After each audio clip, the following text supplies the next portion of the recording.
right, good morning, everyone. We are going to call the meeting today in order, at 9:47 a.m. And I have your call. Absolutely. Chair Cheryl Brown, Vice Chair Jimmy Paver, Commissioner Rebecca Weber, I'm here. Commissioner Wilmer Roberts, Commissioner Jan Wenig. Is there anyone, that signed in to speak? No, ma'am. And then item 3 is there a motion to approve the minutes of the October 4th, 2023? So moved. Second. All in favor? Thank you. Yes. Yeah, I'm in favor. I just have a question about the meeting. Sure. Are there any kind of specialty that come down to town? Okay, so just on this. Oh, this is the regular. This is the regular meeting. And especially. Not, they're not ready yet. They will be at the next meeting. And that's not even, We will send you the unadopted minutes, all right, approved. all right. We'll send that in. We'll send that to you. That would be helpful. Thank you. Okay. Thank you. All right, thank you. Moving on to item number 4. Action item A is the resolution of HATC 2023-10 as a to adoption with the 2024 payment standards effective January 1st, 2024 for all programs. The presentation showed the comparison that you were referring to. So every year we have to reassess our payment standards and we have to be adopted by the board. We did change them in April of this past year because we were seeing a lot of vouchers expire because of the crazy rental market. And so we had went up to 110% of the fair market rate in April. So with the comparison, what we're planning to do is going back to 100% for the HCD program, because if you see the comparison, it's still above 110%. And we're seeing leveling out of the rental market. So we don't want to go at 110% again. We want to make sure that we have funding for everybody that's on our program. So we're going to bring that back down to 100%. Of course, you all can determine something different. But you can see that the difference is a little bit more than both of us. Yeah. And if you go to the bottom one, the bottom one is addressing the emergency housing vouchers and stability vouchers. HUD allows us to go up to 120% on those, and we are going up to 120% of those. That funding comes directly based on the leasing of those. Any questions? Motion to approve. Is there a second? All in favor? Aye. No abstentions. Moving on to action item B, resolution of the HATC 2023-11, and this is to amend and continue care policy and procedure. Okay, so the Continuing Care Project, we've been working with our field office every single month. We meet with them, continuing their staff and myself, and we've been identifying some things maybe that are deficient in our policy. So this is part of our what we did. So these were actually recommendations from the CRC office that we went and implemented. So I'll go briefly because it's a little cumbersome. But the termination policy. So the termination policy is already in place. What we didn't have was an explanation of that termination policy to clients. So we added that in a format. We're giving clients that information before they get onto the program, what the appeal process looks like, what the termination policy looks like. So they have all the information before they even lease up. At every annual recertification, they are also being informed of this termination policy. And basically what it means is that we're going to send a first termination notice. We're going to give it to everybody that's involved with this client. So they have case managers. That first termination notice is going to allow them to do a informal hearing request. It can be in writing, it can be in person, it can be by the case manager. Then we go to an informal hearing, if that's the case. The informal hearing officer, or if they don't request an informal hearing officer, we will send another final termination for this. So we're giving two opportunities to the people who, right, have more vulnerabilities, right, in this program. So that's what was added as far as the termination policy. It's already in place, it's just we added a verbiage for it. The other thing that we're doing is, as you all know, there has to be a formerly homeless or homeless person on our board. And now that we have met that requirement, HUD has asked us to submit what kind of steps we will do next time we have a vacancy. Because we had quite a bit of vacancy, almost a year of not having someone to serve our board that was formerly homeless or homeless. Before we had somebody on our board that met that requirement, we were using a designated person. I think we call them a special advisor. That person, due to their own personal, could not serve on that anymore. They did it for years. That did mean that we had a vacancy.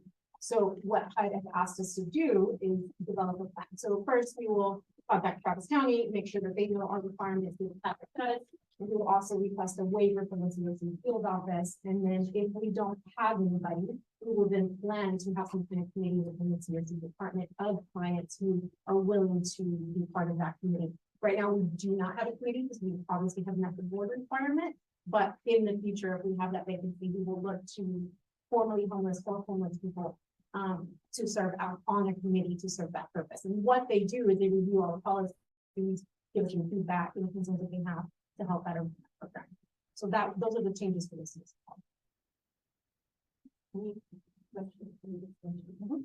Yeah, hey, I've been made for a decade. I was kind of surprised to read in the languaging that this would be the first time that for this agency there would be more than one termination notice, because I thought that was already embedded in the requirements of HUD. As you proceeded or presented it, this is a change by HUD that we're just now adopting, or is it a pre-existing? So this is continuing care, not public case option, we just completely different. So the regulations are completely different because of the vulnerable population, right? So the HCP policy only requires one termination notice, and then they get an appeal process. The continuing care policy is asking them to do two terminations. As a new item or pre-existing? It's not written in that way in the Code of Federal Regulations. It's something that HUD is asking us that we consider, and so we did. Yeah, we would agree for sure that that was best practices. Right. That's a way to go. That's one different than having already a practice. And same with the participation of someone with a history of housing instability and insecurity. I thought it was an existing requirement that this body had those people on the board. Not a new requirement. It is an existing requirement, or that we get a Correct. advisor if we can't do that requirement. What has changed in the policy is how we're going to proceed if there's a vacancy. Because we didn't have it right. How long has it been since there was somebody on this board who represented that population? On the board, it started in years. So in December 2017, our housing choice voucher member resigned per the request of the On the judge. board or this advisory? No, I'm about to get to that. So I'm just giving the entirety of the history. So as a result of such, we asked HUD to provide an advisor because they filled that vacancy with a non-formerly homeless person. So we asked for a waiver back in 2017. So that is when we started that process. And then that person came off. It was about a year and a half ago, and then there was obviously a lot of shuffling of the board. We had made mention of it to the commissioners, but although they went on and made the appointments without that being the determinant factor. And of course, the last iteration of such, we made sure that requirement was fulfilled.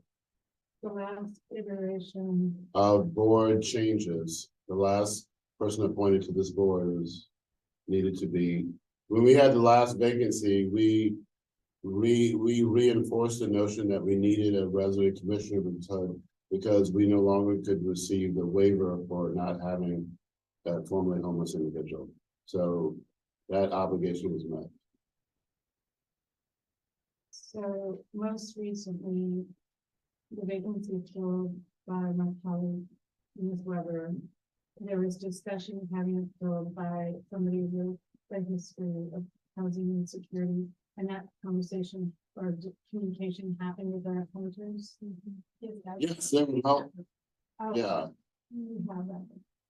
I believe I was. she was. I was gonna allow you to disclose that, but that is correct. Yes, yes, Ms. Weber met the requirements. And I just wanted to say one thing to your concern earlier. So regarding the termination process, what has been in practice with the COC program is something called BOLO. So this is something within the community. ECHO, as you know, is our lead applicant for the COC grant, right? That distributes all this funding among the community because we all apply for it. They used to call something BOLO, which is something I can't remember what it stands for right now. But it goes to the community gets all together. Hey, where's this person? They try to locate this person for a period of 30 to 60 days. That's been the standard practice. However, HUD doesn't want us to rely on that practice. It wants us to have 2 terminations to be able to access these clients in case they're not giving that first termination notice. If that makes sense. All it stands for. I'm just gonna do that off the top of my head. Thank you. So with that clarification on the form of actions, will be going to be taken? Oh, I think the proposed plan, includes, if I understand you correctly, some efforts to find an advisor or to continue that search. It's not a requirement, because we've met that requirement, we are still searching. So what we do in our needs assessment is when Olivia, if you remember Olivia, she meets with the clients and she asks, are you willing to serve as informal committee? So far, we haven't had anybody step up. We had a couple of people when we were looking to fill this position, we had a couple of people say yes. We reached out, the county commissioner court reached out as well, and we couldn't get it indeed, so. No, I just endorse that continual. Yeah. Input from that population in any form. Oh, I agree. Yeah, we're really trying to form some kind of resident advice. What I heard. Yeah. Trying. Okay, any other discussion? Is there a motion to approve this resolution? I'm going to consider the resolution. Is there a second? All in favor? Aye. No abstention. Okay. Moving on to item number 5 on the agenda, these are discussion items. Consider the fiscal year 2024 draft of the operating budget. Sure. So, I will just kind of cover this. So, the draft budget is in the works. I'm gonna let him share some of the highlights. What most importantly, we would like to have a work session or 2 prior to the approval of the budget or the consideration of the approval of the budget in December. So last year, I think what we did is we had a few different iterations of the work session so that if you can accommodate your schedule, then we did that via Zoom. So we would like to see if you all like to have a group session, or we can actually work with you all, in groups of 1 or 2 to get this done. What is your preference? I haven't been part of this project, so when we get more details about it. What happens during the work session? Yeah, so during the work session, we'll do the deep dive. We'll answer all your questions, obviously in a more informal format. So you ask away about historical context and the like, which allows the December meeting to go much smoother, because obviously most of your questions ideally would have been asked, or if they weren't answered, obviously at the time of the work session, we can collect that data and make sure that you're well aware of sort of how, proposed numbers were arrived at, that sort of thing. So, yes, this is absolutely for you to be able to ask as much as you can and with no limitation in terms of time and that sort of thing. So you get the entire operation budget.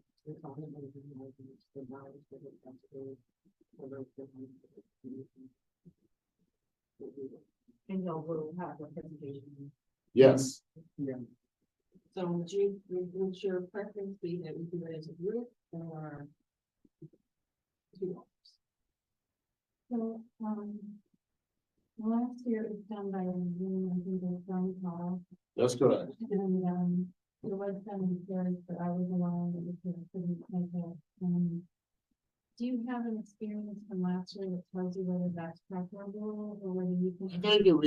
think it worked well with two or less because you had more time and we were able to accommodate your schedule. We're here all day, so we have the ability to be more flexible in that regard. So I think that probably worked best. We didn't have to post a meeting, not that it's, it's a draft budget, so I mean, it's in flux. So, yeah, I think having one-on-ones or two-on-ones worked well. So what we can do, if you all are interested in that, we could just pull you all in some times. Why don't you do? Okay. So, did you want to share anything else? It would be, I'm still working on the budget Yeah. because, so it would be the week of the 13th. Yeah. I still don't have some numbers yet. Like the TCFC projections, I'm waiting for some numbers from some of the partners. So that's December, right? No, November. November. Yeah, November, yeah, November, so. So just send the dates out. Okay. Yeah, we will do that.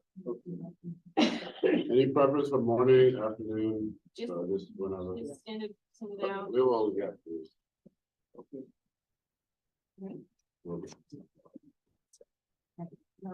What's on the agenda, item B, the CEO and performance evaluation.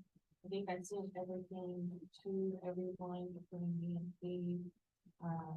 Mr. Howard sent his input, and I'm looking for the board members' input on the finance.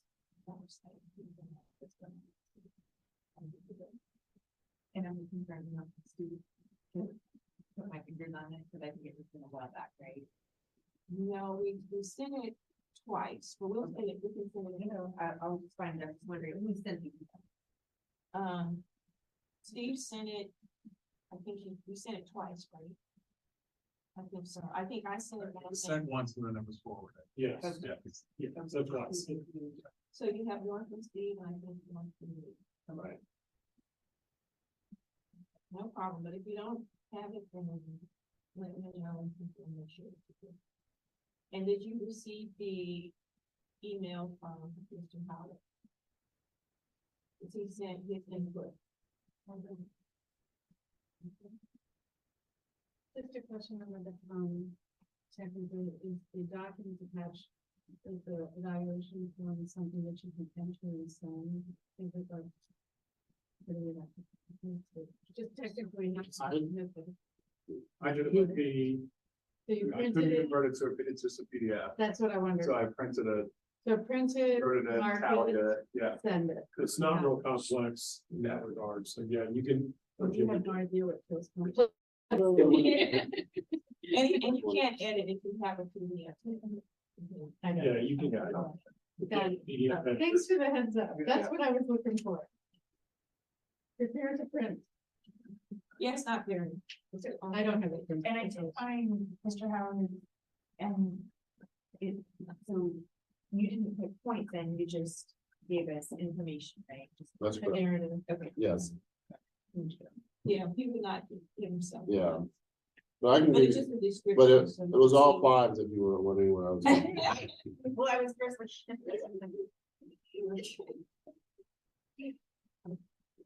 And if you have any questions, contact me or. And did I remember correctly that those are due weeks? Yes. That is correct. For this. Any other questions, comments? Moving on to item C. Future meetings with Travis County Commissioners. Yeah, so as you all have requested, we are trying to work with, well, we're working with staff to identify another the next meeting time or meeting events with the Commissioners Court. One of the things we do want to bring up is talking about our desire or need to get approval for our PFC structure in terms of the income tiering and the like. So we want to bring it up as a topic.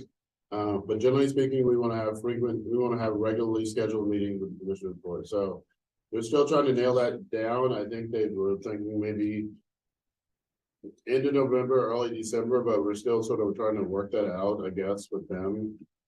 So I will be in touch, but we have been discussing the item with the staff. So right now, the staff had asked us to put a PowerPoint presentation together regarding the PFC structure, because obviously, as you know now, projects that are not in the city of Boston or in a municipality, I should say, because there's other municipalities in Travis County, but need to go to the Commissioners Court for approval. So they had asked us to put this presentation together. We've been working with them on that presentation in and of itself. And obviously there'll be other topics as well, but they asked us to do that. So we've been working on that in preparation for nailing down a date for it. So we will let you all know. Overall, are those meetings generally on a Thursday, just so I can hear? So the way the Commissioners Court works is all their work sessions are on Thursday. So typically that's when they'll have discussions like this. Typically will be on a Thursday, yes. Mhm. And is it possible to discuss down issues? Yes, as you know, she was scheduled to be on today's meeting as well. And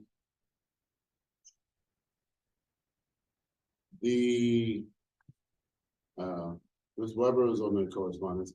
I think they're waiting. They feel as if they maybe want to not have a presentation to this board or strategic board at the currently until there's some more clarity with respect to the interlocal agreement and other issues, I guess. So they've sort of declined to meet us right now. But by the time we actually have the meeting scheduled, there may be that opportunity. So just from my standpoint, now as president of the last, of course, joint meeting where commissioners should spoke up, and then in the Zoom in which Director Weber and Commissioner Weber and myself requested the should work for this for clarification purposes.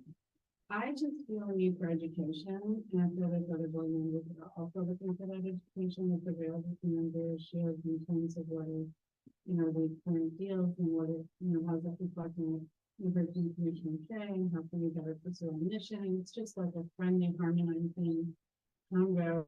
If I record could reflect, I would love it. If she were at that meeting. Yes. Duly noted. And they were scheduled to be on last month, I know. as you're aware, and then this month they was also scheduled to be on. So I do think that is for that will Make the request, but the request is not being on campus. It was not labeled as not being. And I didn't realize that everyone was in copy on this first one, so with your permission, I'd just like to read what. That'd be awesome. Okay, so, Commissioner Shea emailed Patrick on Monday of this week, October 30th, and said, "Thank you for following up on this in light of the larger structural issues developing around a possible HATC/strategic interlocal combination and the associated challenges that creates since we have individuals considered on both boards. I do not believe it is an appropriate time for the county to attend these meetings. I understand that information on the Travis County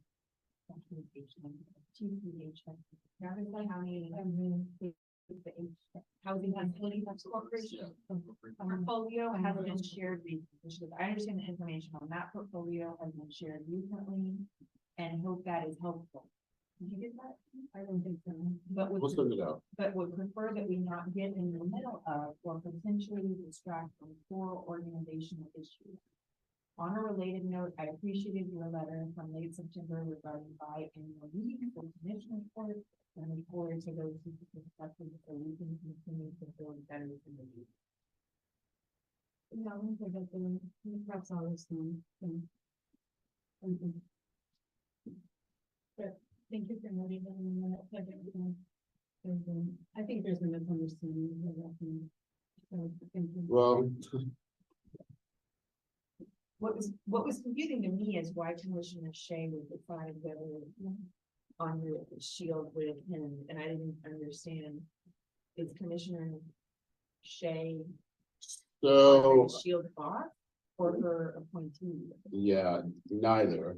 Okay, So I was confused as well because I thought it was staff asking staff to present, and as you asked, I speak with her regularly, so that's why I have the information on all their deals and the structure, and we'll share that. So that's not an uncommon thing. We have all types of information, And we to- talk and to regularly. that point, that's exactly what we need. You know, that's exactly what we're asking for. We're not asking for intrusion into our internal matters. I agree, so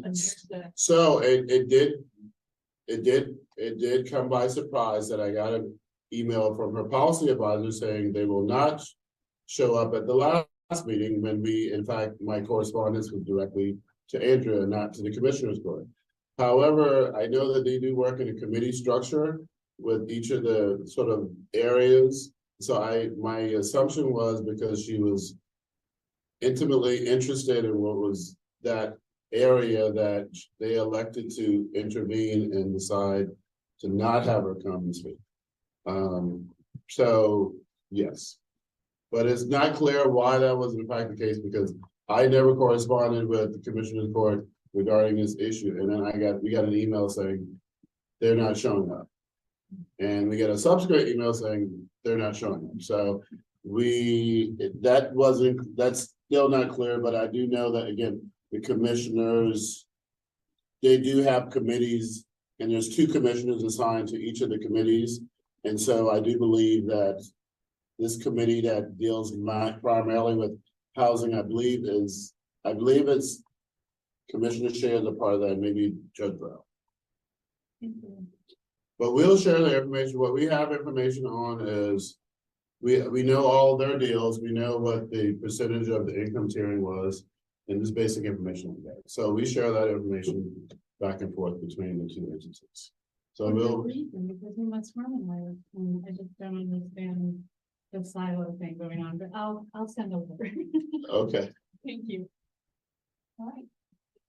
Are there any other topics for discussion? Okay. Given that there are none, let's go on to the city report. Sits on the agenda. Yeah, I'll start with Christina.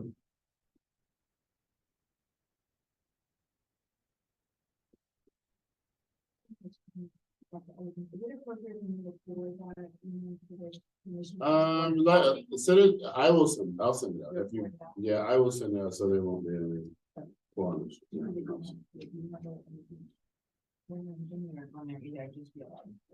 Okay, I will.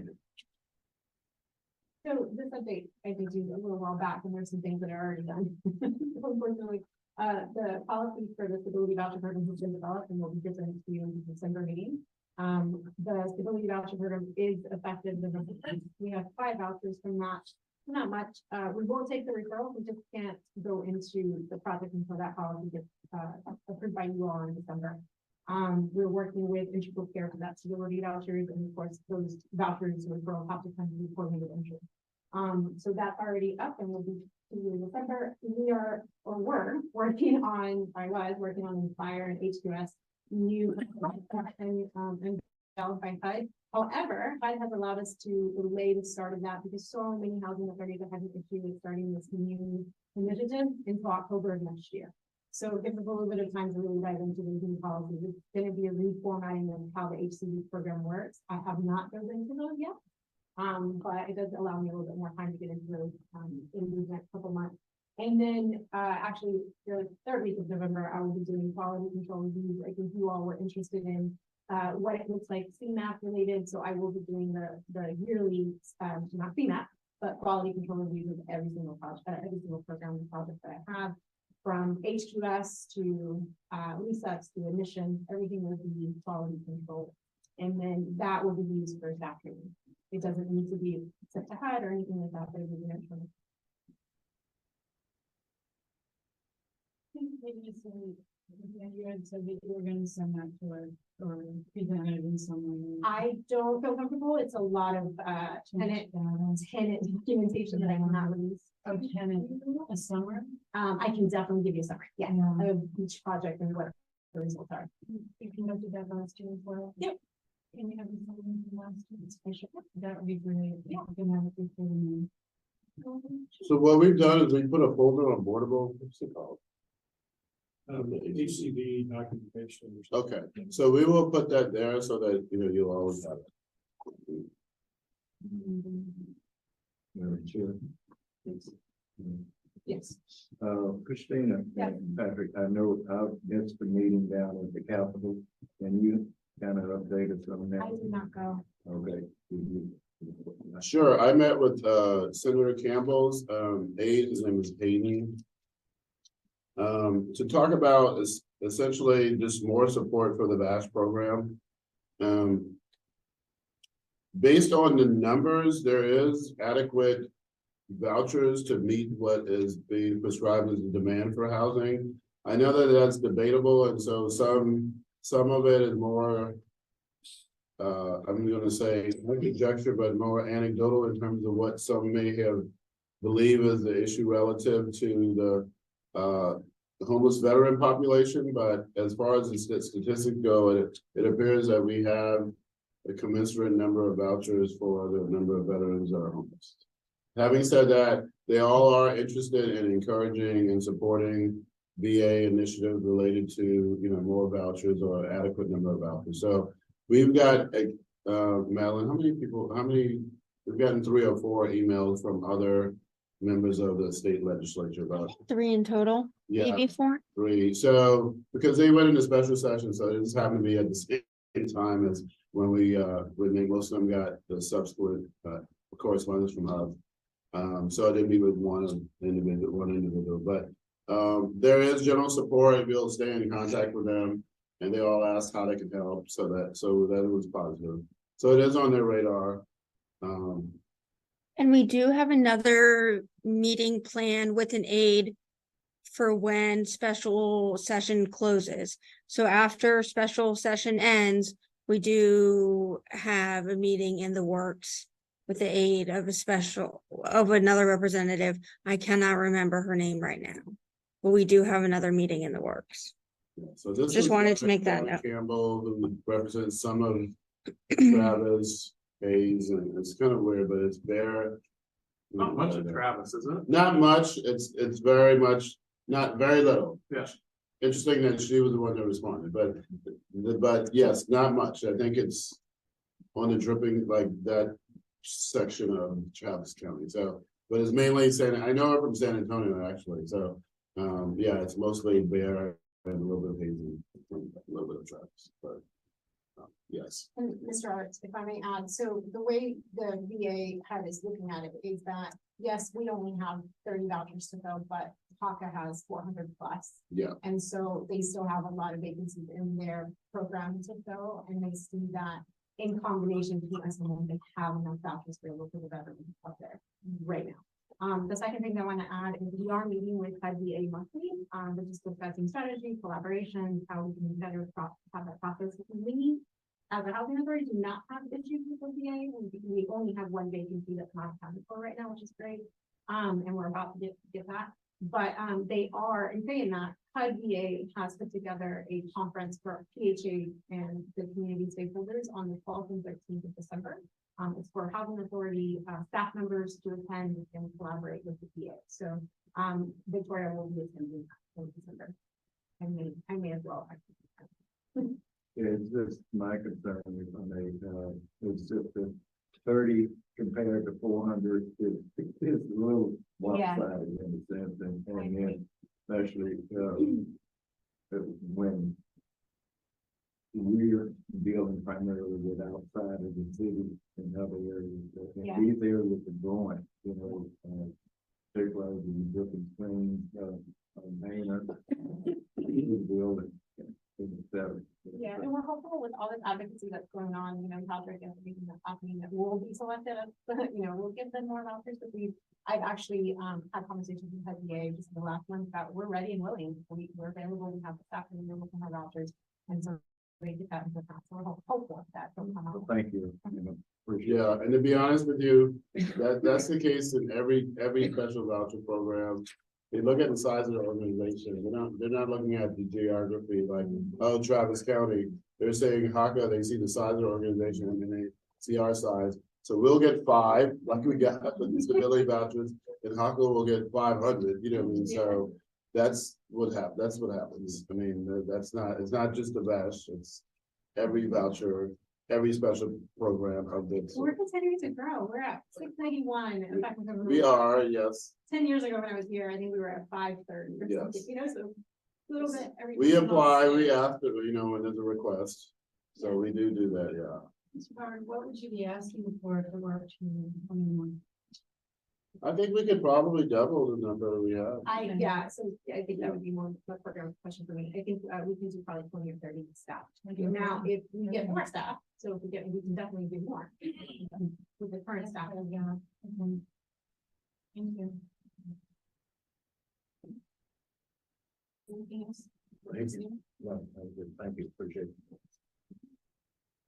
Okay, we'll move on to affordable housing.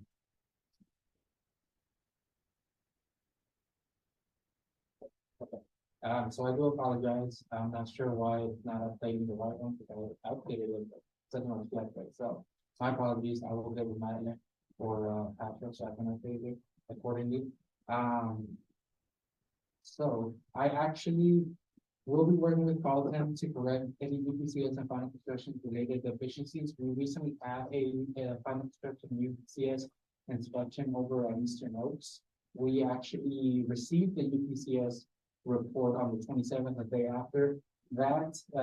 Although we haven't received the one for the final construction, we actually got a score of a 91 out of 100. Only 5 deficiencies were noted on the UPCS report.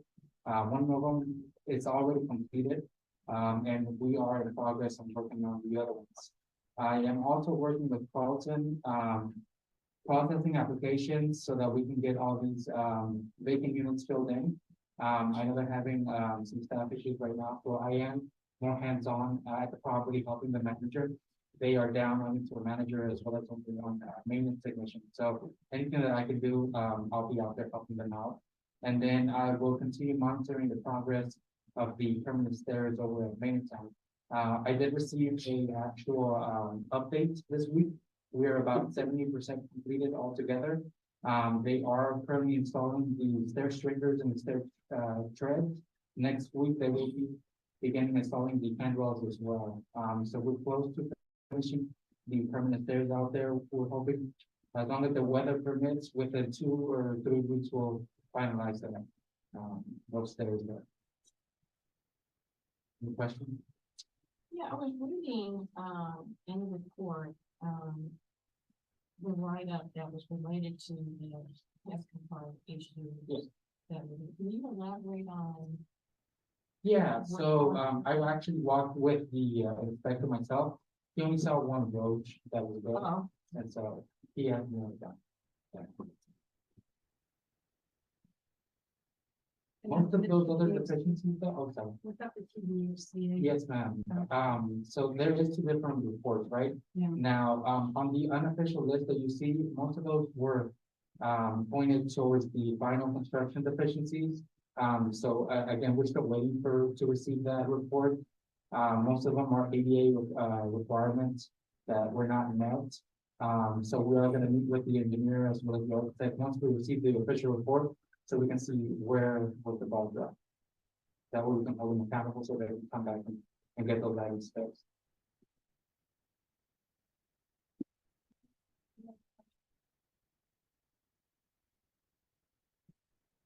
Thank you. Thank you.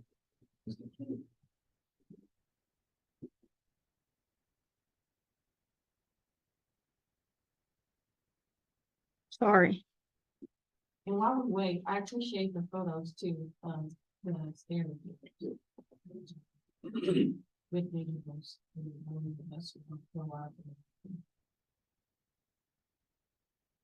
Okay. Our living for today is, Eastern Oaks.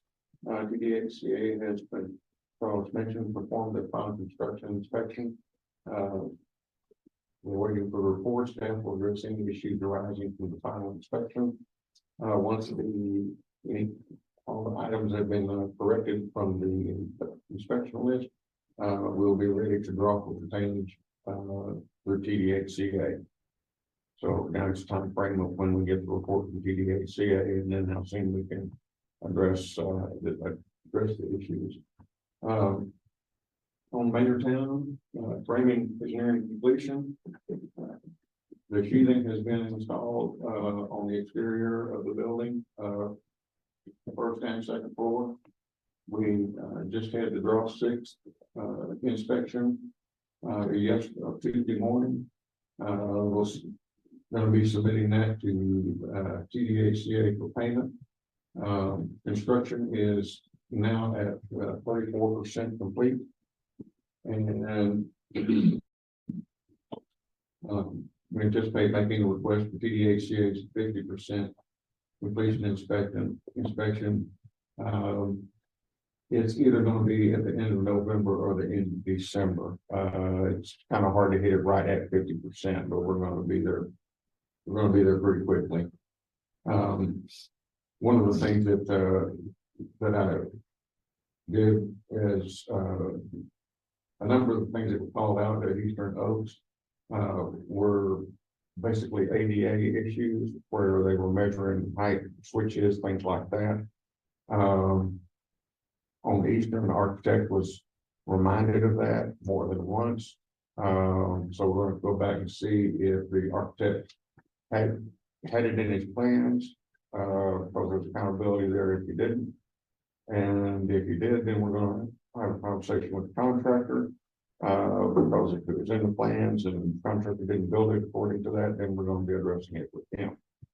I also took those same items and in my Tuesday meeting on site, had a conversation with both the architect and the project supervisor, and verbally went over what the things that they found that they marked us on. And it wasn't about the things, but it was primarily ADA. And so anyway, this is the 3rd time I have brought this subject up at Maynard, because we're in the framing stage and it's a lot easier to get it right now. So they're paying attention to that. The architect has gone back and reviewed the plans once to make sure those things are included. She's going to go back and double check them again based on the way that the TDHCA inspector was measuring them, measuring heights and lengths. So we don't want to have that problem creep up at the last anymore. But construction is going well. They've actually been able to make up some of the time that was lost due to weather and supply chain issues. Chief, when you say 50%, is that we just talking about drying in the doors or? Yes. Yes, sir. I'm just curious, who performs the draw inspections? You're not dealing with the little bank structure. No, the draw inspections are performed by our architect. Okay. Okay, that's good. Did the TDHCA approve the plan before construction? They will look at the plans, but they don't. They don't have any responsibility for making sure No. that plans have the proper ADA compliance. Even if they look at them and don't see it, it's still on us.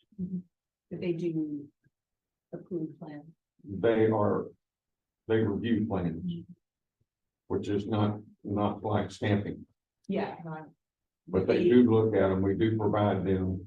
We are required to provide the plans and specs to them prior to being approved for funding. So they have all that documentation that they're supposed to be reviewing at the time that we provided to them. Certainly. I think typically what happens is, and then obviously the city has requirements as too that they sign off on those. It's usually in the execution of those that where there's a disconnect, where the work wasn't done, performed to standard, or like there, as Keith suggested, maybe you were measuring from the subfloor when you're looking at the height of where the light switch should be versus where it should be, that sort of thing. So typically it has to do with, usually it's on that side, that end of it where there's a, like a miscommunication in most cases when we talk about this kind of thing.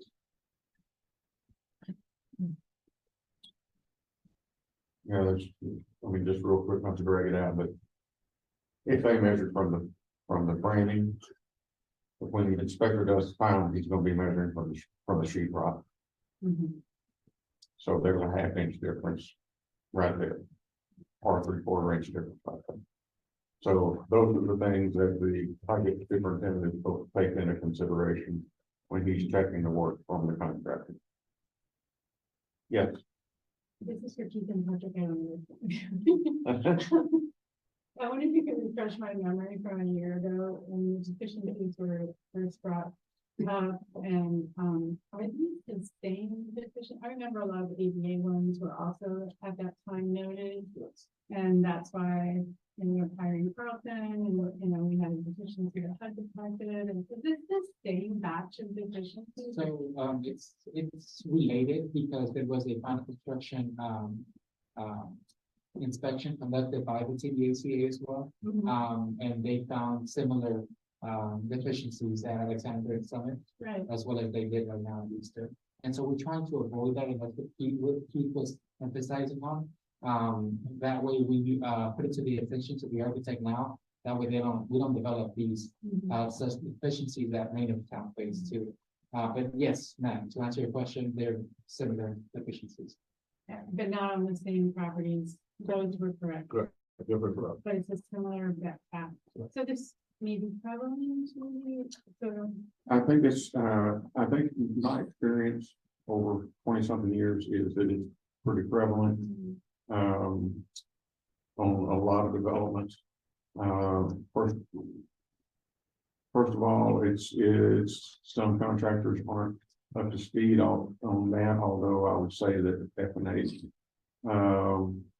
I think they're aware of it, but I think sometimes the measurements that their subs do are not correct and need to be followed up on. And I'll also offer up that when TDACA comes out to do an inspection, like the one, or at least the one that Carlos and I walked with him on this week, that's all he's looking for. And he's looking for slopes on sidewalks, he's looking for railing, he's looking for slopes in parking areas, parking site widths, making sure that there's a fully accessible route all the way around the building, or all the way, not the building, but all the way around the development. And so it's all for them. The final inspection has to do with clearances and measurements. Yes, ma'am.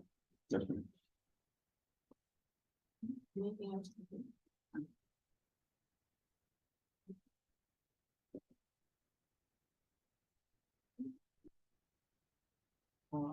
Good morning. So what's attached in the board packet is the financials through September 30th, 9 months into the year. As Patrick mentioned earlier, we are working on the budget right now. I'm waiting for some projection numbers from the TCFC partners. I did provide 3 different scenarios to strategic, 3 different budget scenarios for strategic for 2024. So what is decided there would impact HATC, but um, the chair, has, given me some criteria to go by. So I believe I still have to make a change on the version that I provided, but I would know more today, later today. So then I would, have something to nail down to on the HATC budget. And I should be able to do it by later next week. And yesterday was the deadline to submit the 2024 budget, draft budget to the equity partners for COs, and that was done. That was submitted yesterday. And and the information was provided by Carlton for all 4 properties for Maynardtown, Carson Creek, and Eastern and COs. So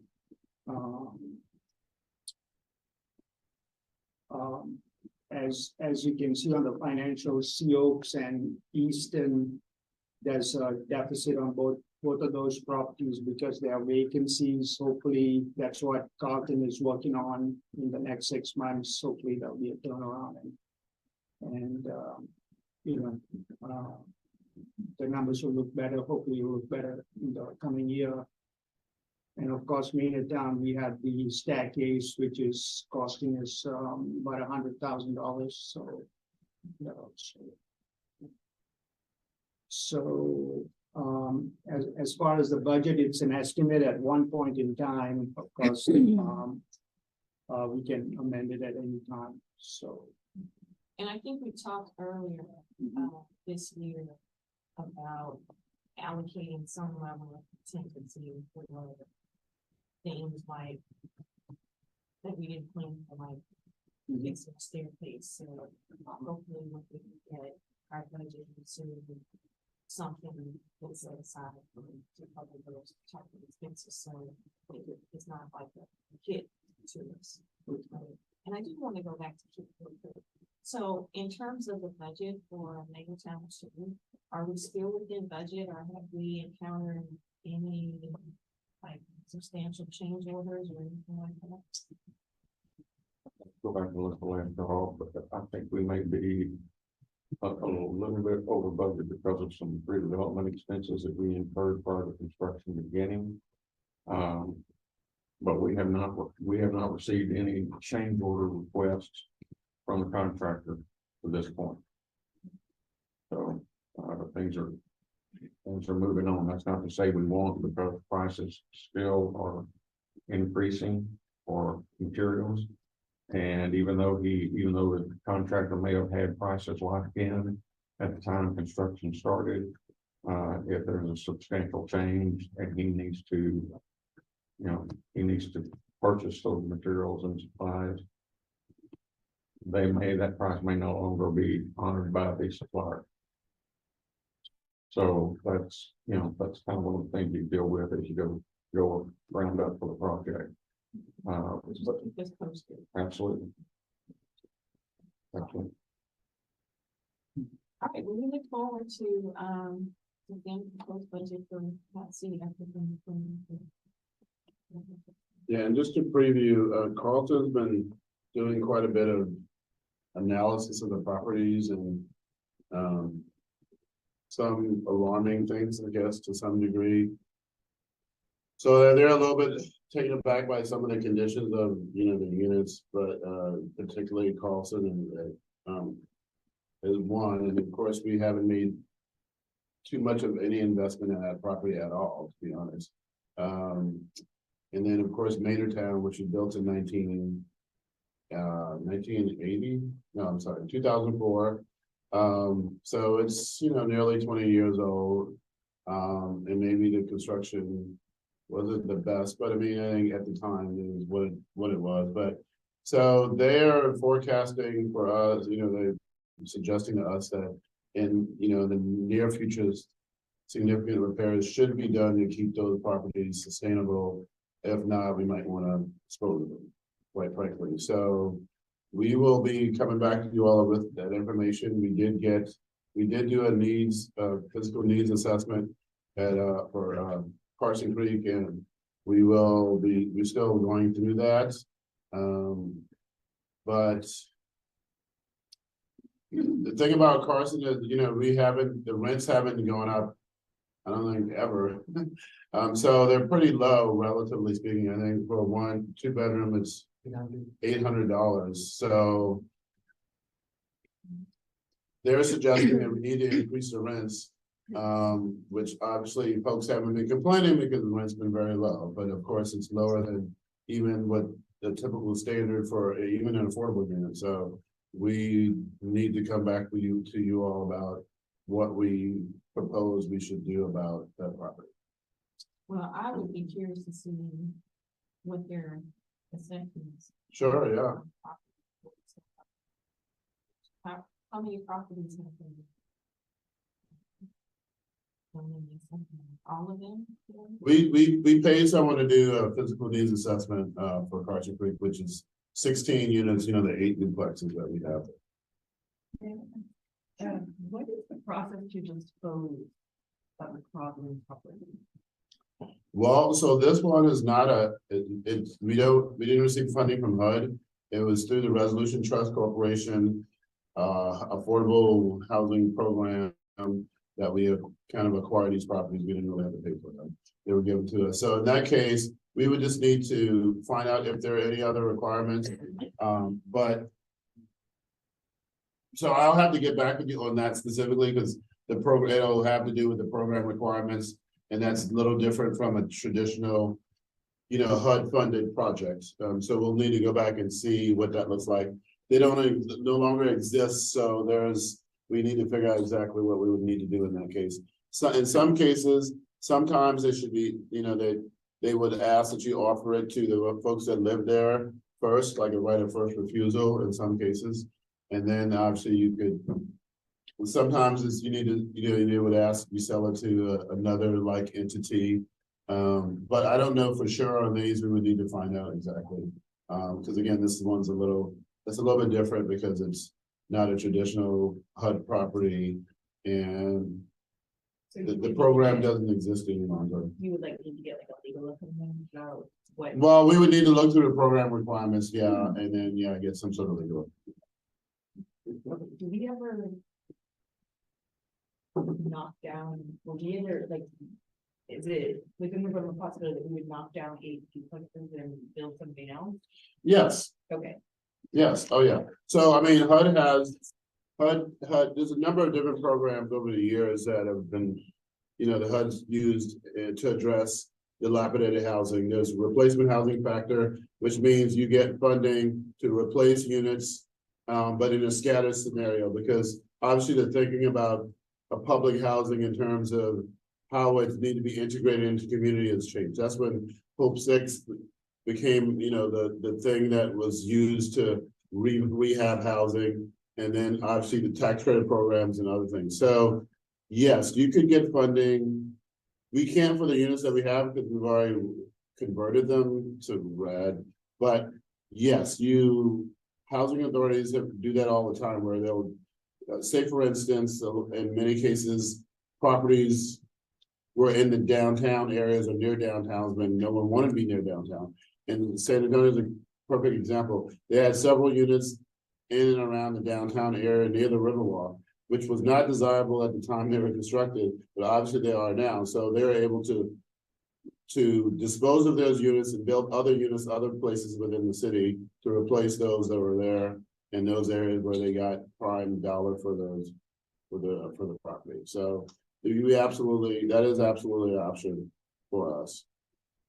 And just since you presented as a non-HUD property, it still would be an option? Yeah, I mean, so again, I don't want to speak. You said something about HUD would support.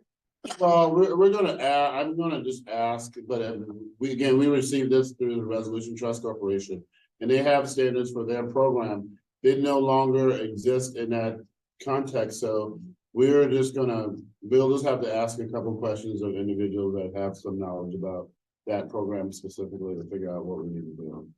If disposition is what we want to pursue, but we will bring that information back to you when we show you the numbers. Yeah, I definitely want to see you know, even before the numbers, if we could just get summary of what are the issues, and position, you know, conditions. Oh, sure, yeah, I'll let speak, yeah, we'll do that together. Yeah, I'm looking at page 33 of our packet where it does have Carlton Company's initial condition report, just saying all structures, systems, and unit interiors and exteriors in severe physical harm to return to safe conditions, which, you know, given our mission about, you know, secure safe Sure. housing, raised red flag, to your point, I know you've mentioned this 800 rent for 2 bedrooms several times, and we always feel like, I'll go, "Ooh, that's really low." Is there a process of continuous review of rents that you have internally to look at when it's time to increase, and if the lack of increase because the property is distressed and you can't imagine charging more? Well, to be honest with you, previous boards just haven't had an interest in increasing rents. That's the situation at Maynardtown and, to be honest, to some degree Carson Creek. So it just hasn't been something that has been pursued. We went through quite an iteration to look at Maynardtown in particular. And came to the conclusion that we were not gonna increase the rents. So similarly, Carson, I think because it was making money as it stood, and then there was not a number, like, we get no complaints from the folks at Carson Creek, but obviously for obvious reasons. There, you know, so I think that there's never been too much emphasis placed on adjusting the rents because, you know, there was some discussion, but no one was really interested in pursuing that. So we do know what market rents are. We know that we haven't been charging those, but as you stated, we know that we haven't made any significant investment in the property either. So when Carlton Companies raised that issue with us, we decided to go out and get a needs assessment to figure out what would it take for us to bring the properties not into compliance, but into a standard that we would all, you know, feel very comfortable with going forward into the future. So that's what we've done, and we got that information. We're sort of going through that, but we'll provide that to you all to get the feedback that we got from the A&E firm that did that assessment. And then the other thing too is one of the other points that they make in here is the number of the need for children and the amount for the community. And just kind of, you know, needing to address some of that as well.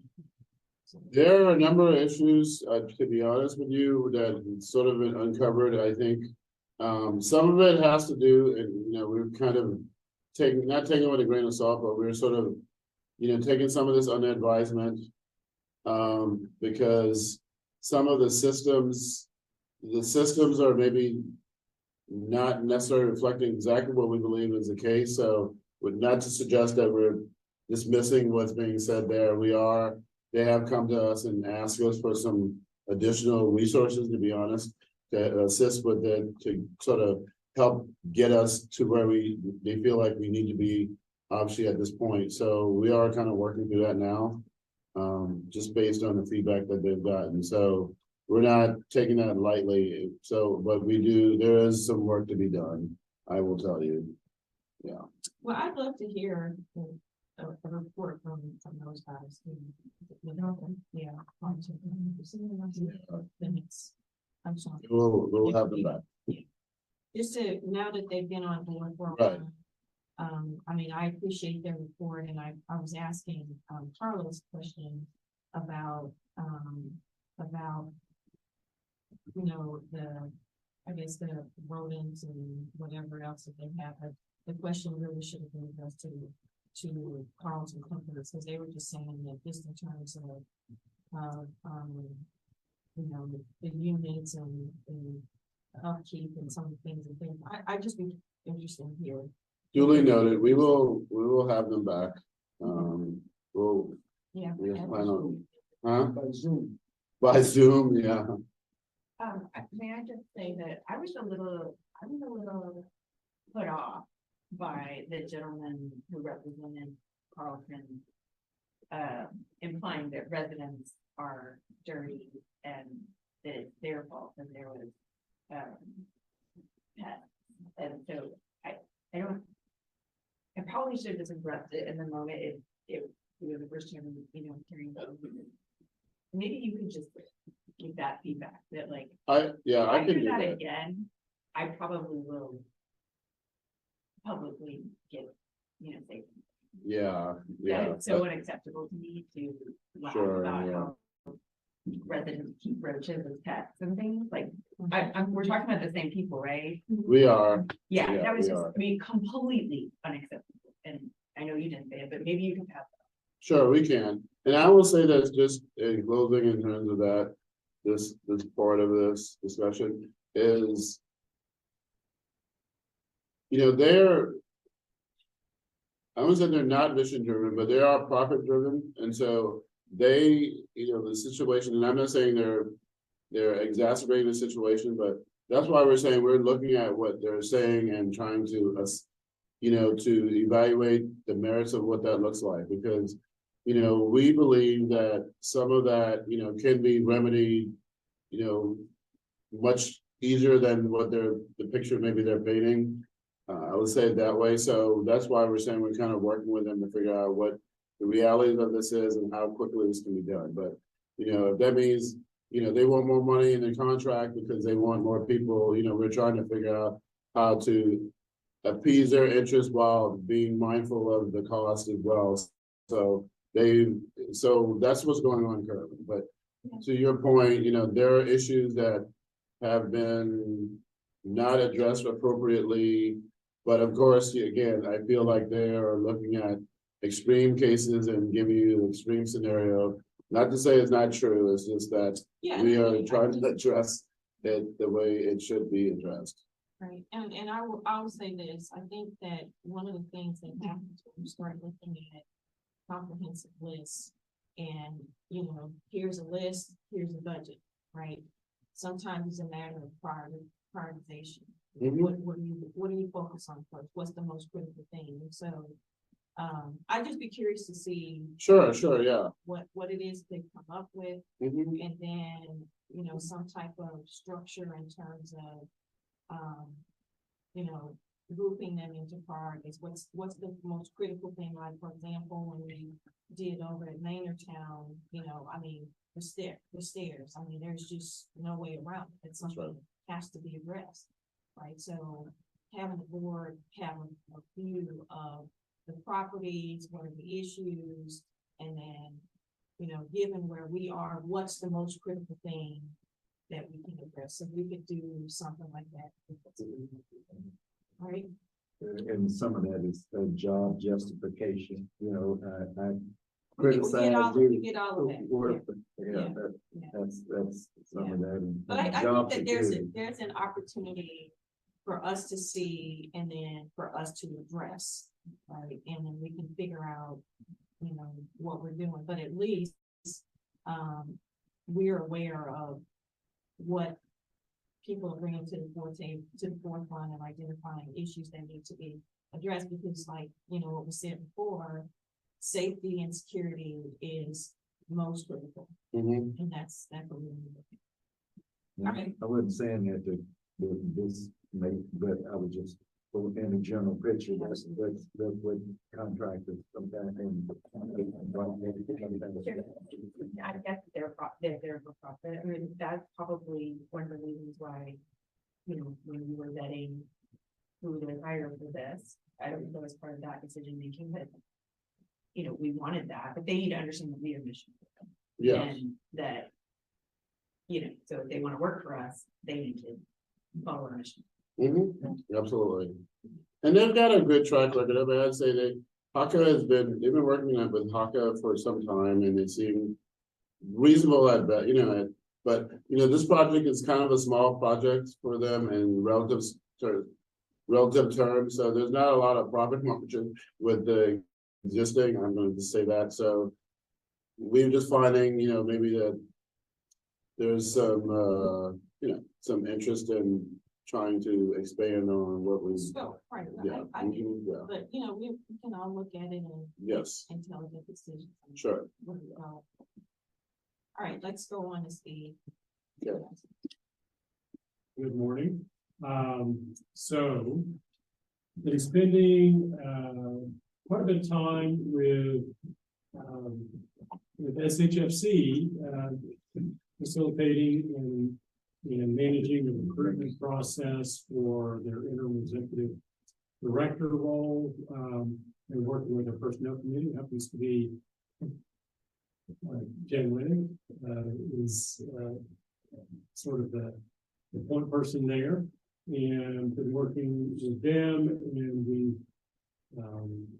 that's an issue for them to talk about, but I will say that I've been spending a lot of time with that recently. Various other internal HR strategic and tactical things. Also, dealing with training and organizational development and event coordination. And I will mention again, everyone should have gotten an invitation next week on Wednesday. We were having John Southard come in and speak. He's an author, professor, good friend of mine, great guy who's going to talk to us about empathy as it relates to the mission of this organization. I really hope you can attend. Lunch is provided, so you should have gotten an invitation from Madeline on that. Other things we have going on, we are getting into it's already started. Our 2024 benefits open enrollment season has begun. And